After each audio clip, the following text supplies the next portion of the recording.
ও মা, মালটা চালু দেখবে এসো। আমি যে ভিডিও করছি বলে ও একবার এসে শুটু শুটু দেখে যাচ্ছে ডিমগুলো আছে নাকি মুখ বাড়িয়ে।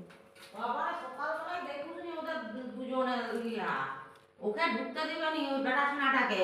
ও যাচ্ছে একবার করে থাকতে পারেনি, একা কি করবে দিয়ে ওকে যেমন ঝাঁপিয়ে মারতে আর আসছে জলটা বলছি। ওষুধ